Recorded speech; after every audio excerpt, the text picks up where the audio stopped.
Welcome to LOA Today. I'm Walt Thiessen. With me today is life coach and LOA teacher Joel Elston. This is your daily dose of happy. We are so happy you decided to join us today. Okay, Joel, so we just agreed before we started the show, we're going to twist and not twist, but we're going to modify the topic a little bit. And the key word that's involved in our modified topic today is compare or comparison. Yes. Which is actually pretty appropriate because we live in a culture today that is, I think it's safe to say it's inundated with comparison. Yes. Would you agree with that? Completely. And I don't want to be the old dude always blaming social media, but social media is a platform of comparison, basically. Well, it is, yeah. Yeah. And I think people see things and they judge their life by the perspective of where someone else is at. And that creates a feeling of lack. It creates, I'm less than, I am not as important as that person. And one of my Facebook posts today was about comparing people's 100% effort. Like some people are out there, their 100% effort looks like working out 2 times a day, starting 2 businesses while maintaining, like completing all these things. That's one person's 100%. Another person was able to get up this morning, his 3rd day of recovery from addiction, and is just happy to be sober today. That's his 100%. Yeah. And the problem is you start comparing the 100%, and they're an individual thing because everybody is on that journey. Along that journey, where are you at? And that's the process. But the comparison with social media does not allow for the where you at in the process. It's like the end result is everybody's supposed to look like this super muscled up dude or this really beautiful fitness model. Then that's what everybody's supposed to look like because there's so many of those people that show up on Instagram. So it's the average person who doesn't have time to be doing all the stuff they're doing for that feels that they are less than. And so the comparison is very, very detrimental to people. Which is kind of odd when you think about it, because it turns out there are absolutely no people who fit those images. I mean, even the ones who we think they do, you look closer, they don't actually fit the images. Well, you deal with that. I mean, you have clients who are often, the high profile people. You get to see them up close. You get to see their flaws, their warts. So even they have the flaws and the warts. There's no perfection in it. There's no perfection. When you sell perfection, one of my big arguments for a long time is, again, social media suggests perfection exists. So anything less than perfection is not good enough. So good doesn't work because it's not perfection. Yeah. How about that? And so I always state that, there are different times that you can look at my life and then make comparisons. So August 17th, 1995, when was my last day to gamble and everything fell apart, looks a lot different than my life today. Oh, yeah. You can't compare. If you were comparing yourself to me back then, you're like, oh, that poor dude, man, he has nowhere to go. Compare yourself today. He said, man, he's really fortunate. Look, it's a whole different, an entirely different version. It's the same person, just along a different part of the journey. And, and not, there's, I forget the quote, who said it, but, comparison is the thief of joy.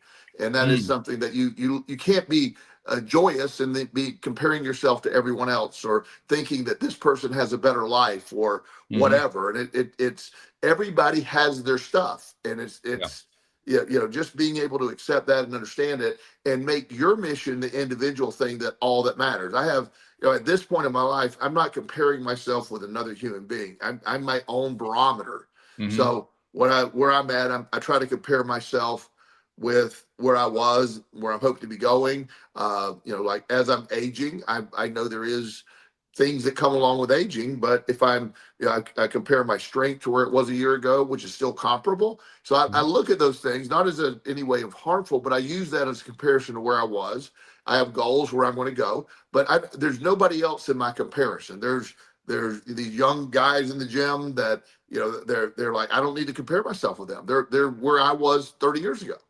Which makes total sense. I'm also reminded of something else. I went to a celebration of life a couple of weeks ago in Virginia. My niece's father passed away in January, and this was a celebration for his life. He died in the middle of a snowstorm, literally just fell over dead. And from what the doctor said after examining the body, he probably died before he hit the ground. Oh, wow. It was like literally out of nowhere. I mentioned that simply because you mentioned how, when you get older, you can be experiencing more issues and so forth. He really didn't. Now, he wasn't all that old. I mean, he was in his 60s, but nevertheless, it went pretty quick. So we don't even know that for sure. We don't even know for sure that we're going to experience those kinds of things. And we can certainly take a lot of, I would say, self-discipline into account and make our lives better by simply deciding how we're going to focus and deciding what we're going to do and what kind of activities we're going to do and what kind of health routine we're going to follow and all that kind of stuff. Absolutely. And those routines are, yours to determine, and comparing them to other people's routine doesn't do you any good. Doesn't. No, not really. And that's the point. I mean, I still lift very heavy weights. I still work out every day. I would, all kidding aside, I don't recommend that for most people my age. Not just because it's not, I've done this literally for 50 years. Yeah, you've literally built up to it. Yeah. So my body's prepared to be able to do this, is why I'm still able to do it. I'll encourage everyone to exercise, but I don't think anybody needs to, who hasn't exercised in 10 years, try to go do a 500 pound deadlift tomorrow. No, not really. No. It's just not going to work well. It's not healthy. So, just within that understanding, a lot of young people look at what everybody else has, or they compare, and it's just, it creates depression, it creates anxiety, it creates these things. And while I'm sure there was comparison when I was younger, and I remember it like on minor levels. Some people had the good shoes, some people had the Kmart shoes. And when you're in middle school, you mentioned all that stuff, but that wasn't much compared to what it is today. Not really, no. But it was still there. The comparison still happened. I mean, it's not like comparison's brand new. Right. But now it's in your face, and it shows up on your reel, and the comparison is so extreme. That one of the hard things I'm working with young people is they really believe that it's so easy to just start some kind of streaming or something online and make $10 million in a year. They think, and I'm like, okay, that does exist, but again, that's very rare for it to exist. And the idea that the odds are against you to do that, that you can't. I never discourage people from trying things, but you still got to pursue a normal job. You still have a career or some way to make a living. It's just that's life. Exactly. So what we're really talking about here is not just avoiding falling for the comparison trap, because that's really what it is. It's a trap, but it's also deciding what you're going to do instead. I mean, you just outlined how you can kind of get into that trap game of trying to shoot for the long shot, but it's really helpful if you can actually shoot for the short shot too, because you're much more likely to get that one, even if it pays less. And by aiming for that, now you got a win under your belt. With that win under your belt, it actually becomes easier to go after the long shot. Now the long shot becomes tolerable and even possible in a way that probably would happen before, because if you didn't have the short shot in place, your vibration would probably never be high enough that you could even hit the long shot. It just wouldn't. I know a few wealthy people that, not majorly wealthy, but people have done very well, that they continue to make good money. They work every day and they buy $10 worth of lottery tickets every Friday. Yeah, sure. So it's not a gambling problem. It's just that they're taking a swing at the big money, but nonetheless, they're not taking their eye off of what's necessary.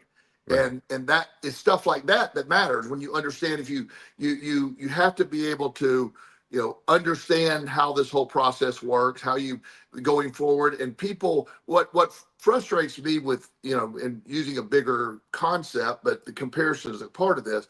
Comparison, people want to use and compare and jump. They want to bypass the stuff that's necessary to get someplace. So if I'm somebody that I want to all of a sudden have a perfect body or have $10 million, everybody wants to skip that process.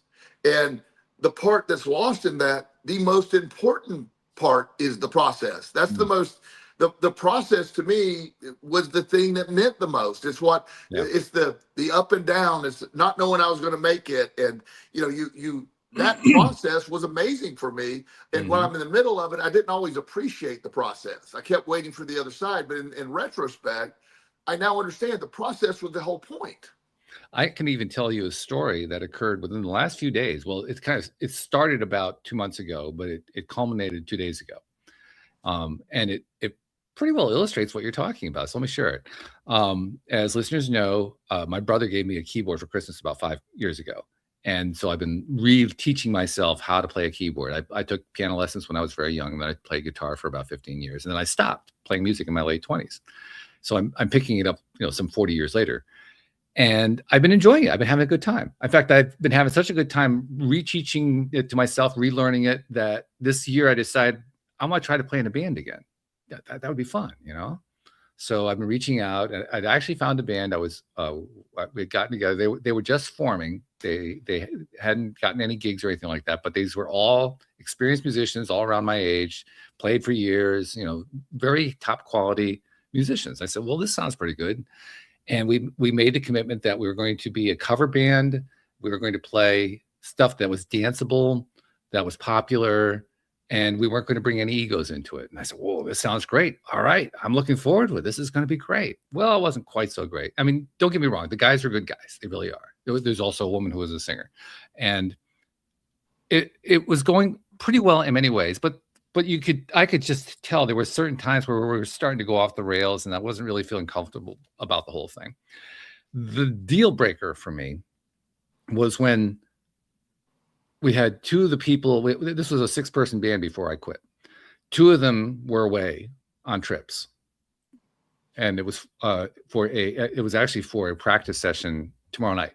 That was when the next practice session was scheduled.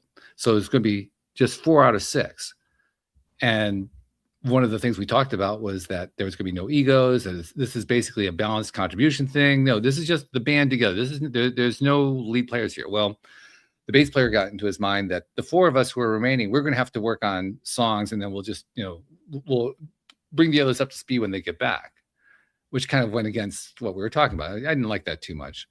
But the thing I disliked even more was they said, well, we want to turn this we want to do some real practice. We want to drill some of this stuff. I said, okay, great. Here's what I'd like us to do. I'd like us to turn the volume down, and I'd like us and have the drummer get out he has one of these electronic drum kits that you can plug into a PA, so he doesn't have to play the drums real loud. So everybody's volume can come down.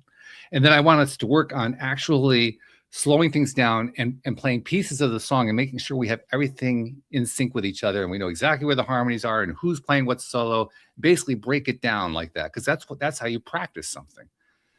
And they didn't want to do that. They just wanted to do playthroughs. Well, playing through isn't practicing. Right.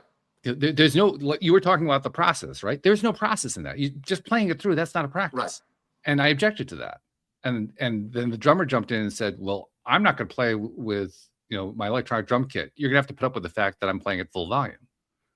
And that was the deal breaker for me, because I realized just what you were saying. These guys, despite what they had said earlier, really were not serious about the process. Yeah. They just wanted it to be, let's just jam. Let's have fun, but they wanted to call it a practice. Well, and that's, so many people do that. And that, and the term trust the process. I take that even further. You trust the process until you love the process. Yeah. Right.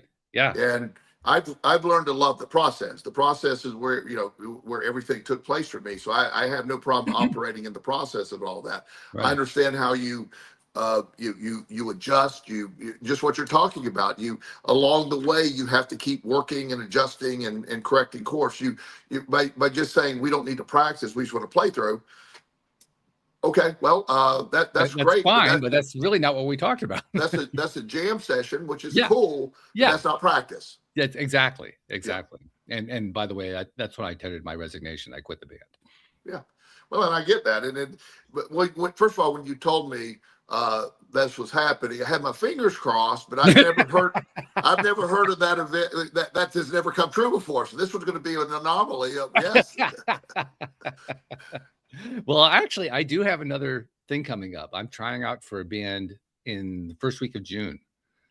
And this is a band that's an established band that have gigs and the whole 9 yards. So they've been doing it pretty seriously. and they need a keyboard player who can also sing some backup. Well, I'm not sure my voice is all that good, but I told them I would try. I can play keyboard pretty good. I'm not sure I'm all that good on the singing. But they sound like they're more serious, and the fact that they have gigs, paying gigs, and they're ongoing. Like, okay, that could be. I don't know. It may turn out to be the same thing. I don't know, but I'm going to take the next step to find out, because that's also part. I love the fact that you're going to go forward. And since they're already established, they may already have whatever is working for them. Now you may get in the middle of it, not like it, but whatever they got going, you're not going to be able to say, hey, by the way, I want to change what you're doing. Yeah. But by the same token, if they've gotten this far, they must be doing something right. That's my point. So so no matter what, they're doing something right. If you can fit into what they're doing, this would be a great opportunity. Yeah. And if it doesn't work out, well, I'll just go find the next one. That's all. Yeah, just keep looking. Yeah. And so, but the idea that the way our brains operate, and how everybody has their own thing going on, their own opinion they have, and understanding that, and circling back to the comparison process, the belief system, as far as like the law of attraction, which I try to make everything sort of go to. When the big problem with comparison, I've already used the word lack, is comparison creates a feeling of lack. And so that's the energy, the lack. When you're doing that, I'm lacking something because I'm not as good as this person. I'm lacking something because this is happening, and then that's the energy you're putting out there. So there's another side of that. One of my sayings, and I'm a big believer in this, I like to be the dumbest, weakest, and poorest person in a room. I love that, but because I believe, and I'm raised to that energy. I'm not comparing myself in a negative way. I'm just seeing the possibilities that exist, because these titans in the industry, or whatever they're at, they got there. So I'd use it different. So comparison can be used in a way that can be like anything else. There's a perspective to it if you're using it properly. See, yes. The Roger Bannister in 1956 broke the 4-minute mile.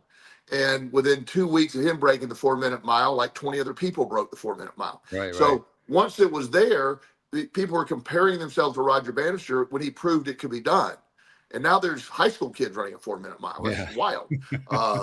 Actually, a middle schooler ran a 4-minute mile exactly. Is that right? Oh, I didn't hear about that. But cool. I don't know why I keep up with all that, but I mean, he didn't break it. He ran a flat 4-minute mile at 14 years of age. Yeah. Wow. So, which is exciting. So that's the point. When comparison, when we talk about it, has a negative connotation in today's world. Yeah. But if you understand, use it as the benchmark. I am never upset for people's success. I'm always, I've sat in the room with people who have $10 billion, and I'm not, oh my God, he's spoiled or whatever. I'm like, wow, what an incredible amount of money and the work that took place, and for all that to happen. I'm fascinated by that.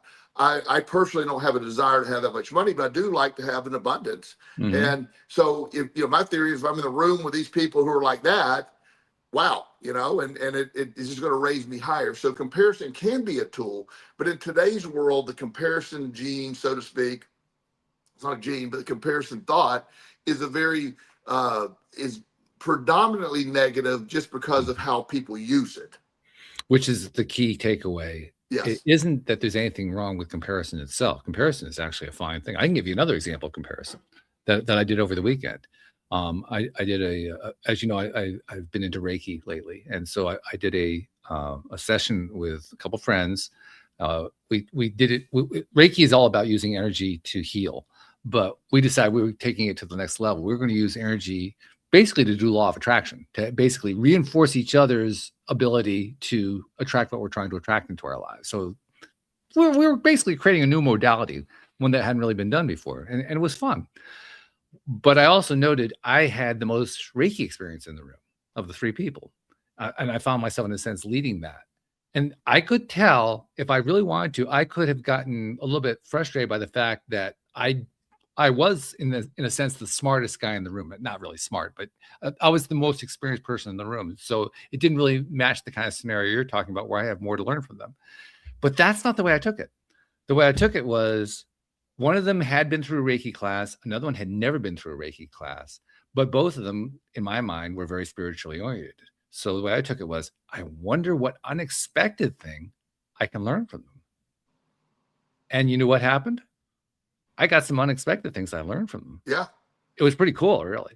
Yeah. See? And you know, the idea that you put yourself in that environment, you set out to have a positive experience. Yes. You set out to do that. So in that situation, you know, my favorite people to talk to are 8-year-olds. Oh yeah, sure. You know, I love having conversations with 8-year-olds. Yeah. They are so smart and they look at the world through a way that I wish I could look at the world. I see the world because I'm an adult, and I see their eyes are not jaded or filtered by any problems, or, you know, if an 8-year-old, how do you become whatever? Oh, here's the things you do. And yeah, well, okay, you're right. And they see no barriers or impediment, or they're not filtering for what could go wrong. So, you know, I'm fascinated to talk to 8-year-olds. They're just the coolest people in the world to me. And, you know, and then they hit puberty and they're like, oh, you know, it's like it all just sort of disappeared. But, you know, but I love that perspective because they have so much unblocked energy. It's just their brains fully neuroplastic. They're seeing things. You know, there's a scene in the Matrix at the very end when Neo sees the code. You know, right. Yes, he sees the code. Yeah. I believe that's how 8-year-olds see the world. They see the code. Yeah, you know, that's a fair analogy. Yeah, it doesn't. You know, so being, you know, in that case, when you look at, you know, who you're around and the bio individuality of you and what you're trying to do, but anything that you're trying to do that is going to perceive or sort of view as a lack, that's when comparison becomes a problem. When you're using it to say I'm less than because this person, then that's where the problem of comparison is. But if you're using comparison to say this is an expert, this is someone I respect, this is someone that I can learn from, then comparison is a powerful tool. As you were saying that, I'm recalling Jen had originally set up a slightly different topic for us. It was a topic that you and I were kind of scratching our head as to what she was actually saying, but it included the word gratitude. So I'm going to pull the word gratitude out of it. And I'm going to bring it into what you're talking about here. What you're really talking about is the difference between comparing from a position of lack versus from a position of gratitude. Yes.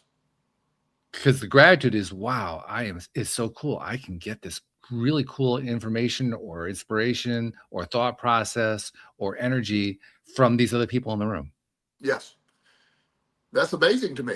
I love to, anytime there's enrichment at the University of Richmond, they'll often have a speaker series with different things. And sometimes it's stuff I'm into, neuroscience or whatever, but anytime there's an expert and I have a free night, I will go hear that speaker, even if it's not my topic, because I just appreciate somebody that can discuss, you know, the history of ants, you know, and all that, some stuff that you're just fascinated about, that you get to sit and hear somebody that knows so much about a topic. I just admire that. I'm always fascinated by people with that extreme knowledge. Yeah. And so it's a really cool thing for me. So it's just not that I'm going to ever go study ants again or ever, but the idea that I can enjoy that expert. There's a guy that I went to, and he spent 7 years in Ethiopia, and I'm talking I don't know if there's any good parts of Ethiopia, but I hope there are. What's that? I hope there are some good parts. I mean, I don't know Ethiopia, but well, apparently where he was at is not not there. Okay, not there. But nonetheless, he was talking about. I was expecting to hear about all the poverty which is there and all the lack which is there, but what he was fascinated about is the resilience of the community. The way the community stuck together, the way the communities kept their, you know, they much lower level of living than we could possibly imagine, but yet the communities were so tight and so protective and so understanding and very knowledgeable. So his talks were built on the resilience and the power of the people of Ethiopia. Even though they lacked resources, they made up with it in other areas, which again I never thought of. But they're an exceptionally resilient people. That's very cool. I like Yeah. that. Yeah. You know, one thing that occurred to me as we're talking about this is that anytime, of course, we're talking about seeing the positive side of something versus the negative side. We do that a lot with any topic Yes. that we talk about, and it certainly applies in this case. But it also occurs to me that this ties into the other topic we touch on a lot, which is we have the power to decide what our response is to a situation. We can't control the situations that occur to us. It's bad stuff's going to happen, but we always get the power to choose how we're going to respond. And we usually bring that topic in as a way to explain that, you know, you can have something bad happen, but you can choose to see it differently. You turn into in some ways a more positive experience than it would otherwise be, and therefore you are no longer as charged by it in a negative way. You're not adversely affected in a negative way. You're able to gain some growth out of it. You're able to gain some positivity out of it, and therefore keep on your more positive track, which is what you want to be on. That's the way we usually bring the whole idea of response into it. But it also occurs to me in this case, the response piece is directly tied to the comparison piece, in that we get to choose not only what we're going to compare, but how we're going to compare, and that is the response. That is your perspective of comparison dictates that what comparison does to you. So if comparison, as I try to use it in my case, is to learn more, to be around successful people in any field. And I've never been jealous of these people. I've always just been like, wow. And then, the other side of it is I will never have that, or I'm lacking. Then, that's a response of lack, a response of negativity. And that's a choice. And like anything else, when we use our stoic, because we combine stoicism. I combine stoicism as part of my law of attraction. It's all a big package, And so within that is we will always have the ability to control our thoughts in response to things. That's where our power. You can't control the things, but your response to them will always be in your control. And people don't like that because they can't control the outcome. They can only control the response. But your power has always been in the response. But that's what I'm saying here with comparison. That's a time when your response actually does control the outcome. Exactly. So it's like almost it's not an exception, but it's like a better alternative than because comparison gives that option. Comparison can be a tool or it could be a detriment, and you get to choose which one. You get to skip the step that most Stoic questions ask. You get to because it's built into the comparison. So you don't have to say, oh my God, that guy's fabulous and wealthy. How do I feel about that? You determine in the comparison, I'm excited for him or I'm jealous of him. And so it actually takes a step away in a weird way, because it's that way of, or you get up in the morning about how you view the day, what's going to come up in the day. Because the day's always, if you're expecting a bad day, I pretty much will deliver on a bad day. And you have a great day. You walk out the door. I can have some pretty bad days, as you know, but I also know that my response in those days, because my life has no telling what's going to happen, kind of stuff happening all the time, which you love, I know. Which I love. It's great for me, as you know. But I also know that at some point my workday will end. I'll go to bed and I'll get up and do it again tomorrow. It's so I view it within that that confines of no matter what I'm going through, I've handled everything, so I don't ever let it take me down. We had another young man in our community, very young man, 16 years old, that passed away from a drug overdose last week. Oh, that's horrible. Yeah, and those are things that have. This is a very bright young man. He didn't work directly with me, but he was just. I knew of him through the family, and I'm looking at the loss to the family. To the not just the family, but the community. This is someone who just was one of the nicest people on the planet, and he made a mistake and took one bad pill, basically. And so you look at that and you're saying, oh my gosh, and the community is shocked by this, and you're seeing that happen. And but I also see a family that immediate. They're not making the death of their son, a good thing, but they immediately start advocating for addiction. They and treatment for people. That was Mhm. one of the first things that was released. They talked about the addiction. A lot of Mhm. families hide from that. They want to bring attention to the addiction. They want Yep. to, and so that's not going to make their son come back, or it's not going to ease it for them. But there is a response that they're deciding that can be helpful to the rest of the community, which I admire greatly. It's a great example too of how you can handle a horribly tragic event and turn it into at least have some good thing come out of it. Yeah, as I told someone close to the family that if one child is hears this and doesn't take that pill, if That's a just victory. that's a victory. It will not bring their son back. It is No, not trying to bring their son back. no. We're not trying to stop the grieving process for that. We're also just trying to realize wherever you're at, try to figure out a way to do what you can with it, reframe Mhm. it, and then Mhm. adjust it. It's I know in the death of my son, it was a very horrible, obviously the worst thing that can happen. Mhm. But after my grieving process, I made a decision that I had to in a sense, I had to live for two people now. I had to live for my son. And so Yeah, I increased my effort. I increased everything. And since he died in 2014, I was successful then. I mean, I've exceeded any expectation of success since then. I would agree with that. And Yeah. so I drive myself with that. That doesn't make my son's death okay. But it does. I took something and said, I'm going to use it to help other people. I'm going to become more productive. I'm not going to, and I'm not going to stop. And that sort of, since he couldn't live a full life, I will live every ounce of my life till I die, every ounce of it. And that's what I made a decision to do. A lot of people don't respond that way.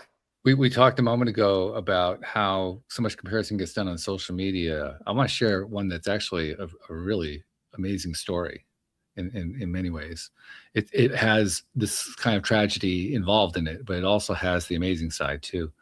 It's the story of a woman who went into a tattoo parlor and asked the tattoo artist to tattoo a number on her arm, I think it was. I think the number was like 392.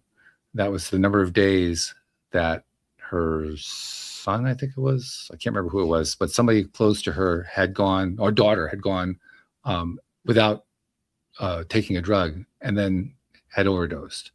And she wanted to remember her daughter for what her daughter had achieved to stay sober for 392 days, and how it led to a huge number of people coming in to get similar tattoos, not only celebrating their own people in their lives, but it included one young man who came in and wanted to get a tattoo to remind himself that he'd gotten this far. And if he ever had a difficult day, he could look at the tattoo and remember, oh, yeah, I got that far.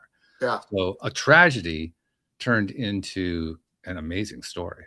Yeah. And you can take tragedies and you can't make them not be tragic, but Right. your response to them can be empowering. It can be helping of others. And so Yeah. for the mother that did that, I'm familiar with that story, and it became not only become viral, but almost every tattoo artist you walk in, they'll do it for free. Yeah. Yeah. Yeah, they'll just, yeah, here, sit down, we'll just do that. So it's it's acknowledging, it's looking that mom took it. She saw how proud her daughter was of those 392 days, and she never wanted to get, yes, she did overdose, but Hmm. she, for 392 days, she fought her ass off and stayed clean. And if Right. you've never done that, you have no idea how hard that is. Yeah. But it's so admirable that she Yeah, was able to do it that long. I mean, it yeah, is yeah, tragic that she lost the battle, but yeah. in one sense, she won 392 battles. She won them, and that's how it feels every day. So it's it's like people that are organ donors. By the way, I'm a strong advocate for being an organ donor. Hmm. I know personally a young man in Charlottesville, Virginia, 16 years old, had a really bad tragic accident, and he saved one young lady with a heart. He gave two kidneys. He had, organs saved. I think by the time they were done, there were six people whose lives were saved by the Wow. organs that young man, donated within his, and the parents as soon as they got to the hospital, he was on life support. He was technically dead. And the first thing the dad said, he said, well, let's keep him alive until we can harvest these organs and get them to the families that need them. And my son will not die in vain. And, you know, Wow. it doesn't make his son come back, No. but the stories that exist with that. So, you know, the reframe, the ability to the classic, you know, the stoic view of life where where is your power? It exists in your response always. It doesn't exist in the problem or preventing the problem. It exists in your response to the problem or whatever that is. So that's the most empowering thing. You know, I can't control all this, but once I learned to control my response, man, that changed everything. And since you're mentioning the word stoic a number of times here and using it quite accurately compared to the way most people use it these days, I want to point out the inaccuracy so that we can really highlight what the accuracy is here. Because the inaccuracy, stoic is often used to mean emotionless, which Right. is not at all what it means. But Right. that's like the current meaning in a sense. And you're not using it that way at all. So I want to make sure we underline that. Yeah, Stoic. The original Stoics were and Stoic by definition, as you're saying to people, are people who don't express emotions, and that became a definition, you know, based on some of the philosophy, but it's not accurate. The No. Stoics never said we don't have emotion. It's not. Let's not get irrational about things. Let's not. You know, you feel your emotion, you go through it. You can't control things, and most of people's problems in life, or at least for me, is when I was trying to control everybody and everything around me. Mhm. And I'm so powerless in that. And the Stoics give us great power. Stoicism gives us power in our response. It's not saying don't be emotional. It's not even the Not even same close. category. No. It's just it is a philosophy of dealing with things. And there's a book called The Obstacle is the Way by Ryan, I'm dropping his last name, I'll remember in a minute. It is a beautiful book. It explains Stoicism at a great level. Stoicism, by the way, is the precursor to cognitive behavioral therapy. I don't know if I ever mentioned that. It was. I don't think you've ever tied it together that way. So I'm glad you said that. Yeah. So the inventors of cognitive behavioral therapy used the philosophies of Stoicism to create this type of therapy, and Okay. it's the form of therapy that I believe in the most. Right. And it's We have Stoic talked about based. the therapy, I know, and I think you actually have mentioned the connection, but I don't think you actually said that one led to the other. So that's good. Yeah. So you see within that. So I you know the comparison, original topic of comparison, and you know the ability within us. Every day we get up, we have the ability to choose how we compare. What are we going to, you know, what are we going to focus on today? What are we going to compare today? Are we going to, you know, the influence of other people can be a positive and also could be a negative, and it's often sold packaged as a negative because, you know, I want what that person has, and I don't want to do what they did to get it. Yeah, Is that's right. often the thing. So there's a book that I highly recommend called The Psychology of Money, and it's a really good book, and it literally talks about psychology of money. People who are born into real estate families, they tend to believe in real estate as an investment. Blah blah blah. You know, your childhood sort of dictates how you believe investing your money in savings. So one of the concepts they talk about, if you were to take $100 a month when a child is 5 years old and put it into just an S&P 500 fund, and you do that every month, $100. Just keep doing it. My goodness, that'll add up. Yeah. And by the time that child is 60, it'll be a minimum of about $4.5 million based on the historic thing at $100 a month. If that child takes it and does more. So I'm not giving financial advice. Most people think they're going to go get rich quick. Most people get rich by putting money back over time and being consistent about it and moving forward. That's how it works. But the idea is you're going to go do it quickly and without the process. And that's where the problem comes in, where comparison can come in. I want to catch up with that person without doing what that person did. Yeah. You know, my dad, who was very successful, worked really hard in the insurance business for 50 years. And he wasn't always successful, but he became successful. Mm. The process wasn't an easy process. When, in fact, I heard people always say, "Your dad's so lucky," and I would tell them, I said, "He's lucky because he worked 40 years, 50 years, whatever that was. I guess you call that luck, but yeah, I guess that's luck. But it's not. He didn't just snap his fingers and have a fortune." Yeah, his philosophy is probably closer to the harder I go at it, and the more often I fail, the luckier I get. Yeah, yeah. Well, I mean, I've had people that don't know my backstory, look at my life and go, "Man, you are so lucky." Mm. And I go, I really am. And I do believe that. I believe I'm very lucky. Yeah. But it's not like they're meaning it. I didn't just magically. Not quite what they had in mind. No, they had something a little bit different. Yeah. But from my mind, I'm very lucky. I'm very grateful. And so the perspective, like anything else, the perspective of there's really no thought processes is it's how everything is filtered through your brain.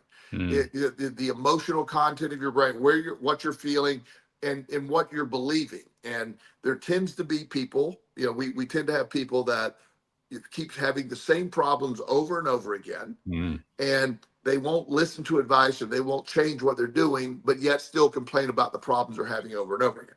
Yeah. And I feel sorry for those people because they don't understand. They're the architect of getting better. There's nobody coming to fix it, and they keep thinking somebody is, or at least something. Somebody or something, or some event. Yeah, something is going to happen. So some magic wand is going to fix it all somehow. Yeah, and so one of my other posts today was as you know, I call my version of the law of attraction. I look at I have never been a lucky enough kind of guy to sit on my couch and get a Lamborghini. I've tried, but it never showed up. In fact, nobody or anything showed up when I just sat on the couch and did that. And I'm not critical of other people's teaching, but I found that the law of attraction is I manifest with first getting my mindset right and then taking intense, decisive action toward that goal. And it's not just action alone, because action without the mindset is going to be circles. Yeah. I proved that in spades. Yeah, but action with the right mindset is the tool that makes the law of attraction, at least my version of what I believe in law of attraction. I'm with you on that. I totally buy into that. Yeah. Something else occurs to me too. We have this, the main topic we're addressing today is comparison. And it's certainly with us. We've already highlighted all the different ways that it's with us in our lives. But comparison also is not just about comparing to somebody else. Comparison is also within the self. Yes. And I would even go so far as to argue that it's the best kind of comparison to do. The reason I say that is, unless you're somebody who is constantly regressing, and there are people who do that, if you're making any kind of progress at all in your life, comparing yourself now to where you were then is almost always going to be productive. Yes. I mean, it's possible to make that non-productive, but for the most part, on average, it's going to be productive. And it's going to often surprise you. I had an example of it today. I did a Reiki share. It was a 2-person Reiki share. I did some Reiki on her. She did Reiki on me. And it was a really good experience. After we were done, when you do a Reiki share, you typically just share your experience. Like, here's what happened to me. What'd you experience? Oh, I experienced this. So you're doing that kind of connection as well. And she was telling me afterwards, she was really amazed at how big my energy level was and how much energy my body was giving off and so forth. And I just sat there in amazement. It seemed incredible to me that she was experiencing that. Now, quite honestly, as I think about the fact that I've been doing this podcast for about 13 and a half years, I've learned from a few thousand people who have come onto the show, all the different things that they've been teaching me, the things that I've learned in my own life experience, going through my own crashes and burns and so forth. I really shouldn't be all that surprised that I have a pretty good energy level. But nevertheless, I was surprised. And it was a comparison that was actually valuable to me because it made me realize, damn, I've actually done pretty good.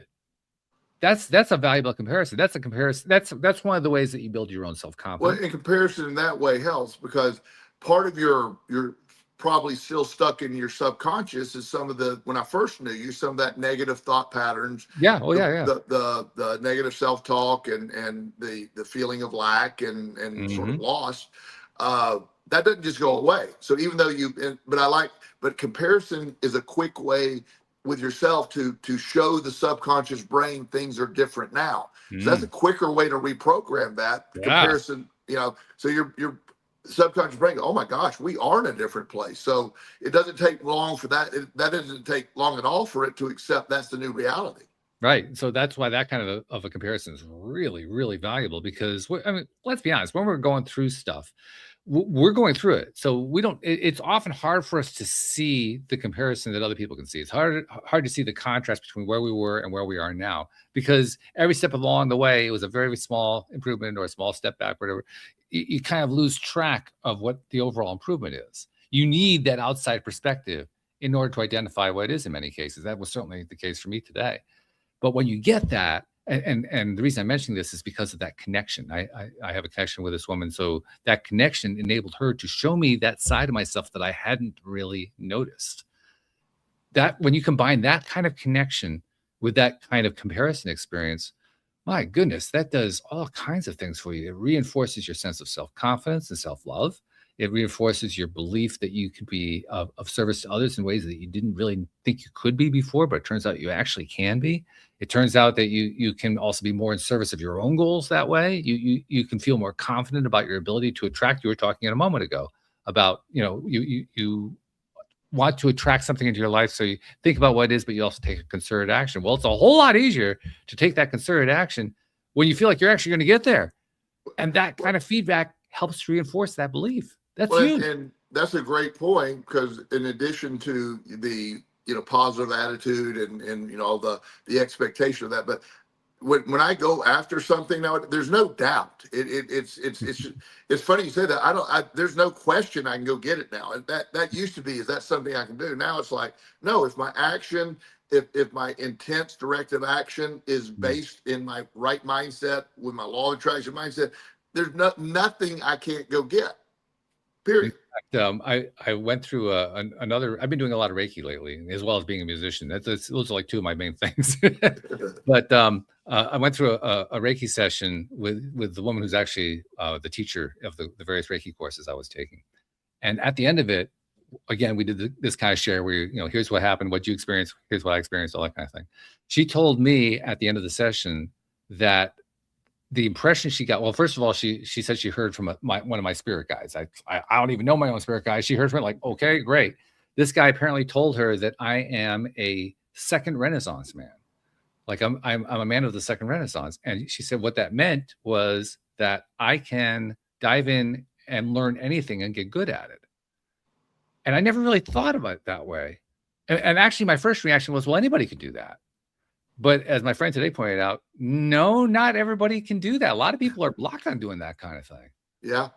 Yeah. So what we're really talking about here is me accepting and appreciating I have this ability to really absorb from anything I want to put myself into. Now, don't get me wrong. I don't want to learn everything that comes along. Right. In fact, I want to learn almost none of the things that come along. But if I really want to learn something, I can do it. Yes. That feels really good. Well, it has to. And then, but also your belief that you can learn everything is a big factor in that too. I mean, well, that's the whole thing right there. Yeah. And so that's when you understand it, when you really start to grasp it, because so much of it is that intentional, that there isn't any doubt there. I know I can do this. And so then it becomes just simply the action you take to match that. That's all there is at that point. Right. Yes. And when you're getting that kind of feedback, I mean, you know what it's like. You can get the feedback you get every day by going to the gym, but you also get it when you work with your clients. In fact, you get it in a number of different ways. You get it with your sons when you come home. You get it in your actions and interactions with them. You get it in interacting with the people that you interact with in your social media group. You're always putting all these things out to people, and you get feedback. I mean, you get a lot of feedback from people. Well, all those kinds of interactions count as well. So you're getting all of this feedback over and over and over again. I mean, that's gotta feel good. It does. Gotta feel good. and it's a reinforcer of, you know, the that becomes a subset of all this as well. So when you listen to the feedback, you know, it's not an ego booster, it is simply a reinforcer, and Yeah. then that just reinforces the reality more. Yeah, exactly. Yeah. And so it's this, you know, when you really accept that this process is so exciting, and it's so much easier than you and I tried to make it so many years ago. You know, we've tried to I'm make so this. amazed at how complex we made it. I mean, seriously. Yeah, we had in-depth conversations about And we were genuinely confused. Let's be perfect. It's not like yeah. we were putting it on or anything like that. Yeah, We no, were trying to make sense out of this thing. Yeah, we were trying to figure it out. But the problem is, you know, it's like we'd read something. It just can't be that simple. It can't be that simple. Right? What are we missing? In fact, it wasn't that simple. It was simpler. It was more simple. It was even simpler. But to me, mindset is everything, and you know that's sort of the big category of everything. And you know anything that you can talk about will almost always have a good and bad side to it, and you're in charge of that. Whatever the experiences we go through can be lessons or they can be curses. It really depends on your perspective. You know, I was talking to this older gentleman at the gym today, and he's I think he's 80, in tremendous shape, and we were just talking about things, and I didn't even know this. He goes, "Yeah, I was been a diabetic since I've been a child. I've been on insulin since I've been a child." Wow. I said, "Oh wow!" I said that. He said, "I said that must have been challenging." He said, "When I'm in my teen years, that was challenging because I didn't want to follow those rules." He said, "But in my adult life, it is a blessing because I have to eat so perfectly clean. I have to work out. I have a regimen that keeps me alive. I'm in perfect health now, except for my diabetes, and it's so well managed that I'm healthier than 90% of the people my age, and my diabetes is the reason why." Yeah, yeah. And then I got him to explain my philosophy, and I said, "You took something. You're talking about the advantage of diabetes, not the problem of diabetes." And he, you know, I explained the philosophy behind that, and he goes, "Well, I hated having it for the longest time. Then I understood." You know, I didn't go out and party in my 20s like everybody else did. Right. I've never been overweight. I've always kept my body fat where it's supposed to be. I literally monitor my food, every morsel of food that goes in my body. I exercise, I sleep. He said, all of this is built in to manage it. And he said, I feel better today than, you know, he said, I look at my peers, and he said, there's some really old 80-year-olds out there. Oh my goodness. I go, yeah. And so he did that whether he even realized it or not. So there's always a perspective of what it does for you. And even, you know, the really the pivotal parts of my life, going to jail, losing everything, and you know, being all that stuff. None of them are good events, but what I did with them, you know, I turned it around. They're learning events. They're events that move me. I move forward from those events. I wouldn't be the person I am today without those events. There's one other piece of comparison I want to bring in here. Is kind of a way to round off the topic. You've made reference to the fact a number of times in past episodes that I have a very simple emotional guidance scale. Yep. I mean, Abraham Hicks has a 22-point scale. Mine's a 2-point scale. Yeah, I love yours is the best. Pretty simple. Yeah. It's either I feel better or I feel worse. There's not a whole lot else going on there. Yeah. And the reason I bring that out is that is a comparison. Yeah. It's a comparison between just two factors. Do you feel better or do you feel worse? Yes. But it's also so simplified. I'm kind of referring to what you said earlier, how, you know, we overcomplicate things that are really very, very simple. Well, I tried to simplify that one. I think I got that one pretty good. But when you have it that simple, it's just coming down to, does X, focusing on X, does it make me feel better? Does it make me feel worse? Does doing Y make me feel better, or does it make me feel worse? Does talking about Z, does it make me feel better, or does it make me feel worse? When you simplify it down to that, that's the kind of comparison that's really productive, because you're not comparing against somebody else. You're just comparing against which one do I want? Yes, absolutely. And that's when comparison can be its strongest benefit, when you look at it from the way you're doing. Is this a better or a worse? Sort of like the old eye doctor, A, B, left, whatever.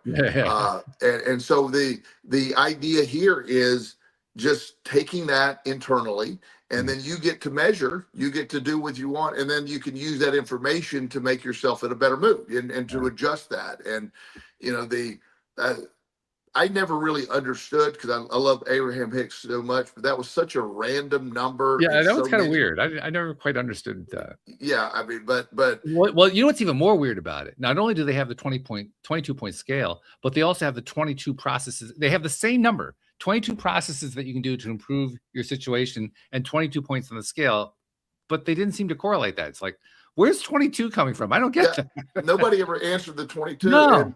And you know, and again, I love them, so I don't want to be critical of Oh, I any do of the too, stuff. yeah.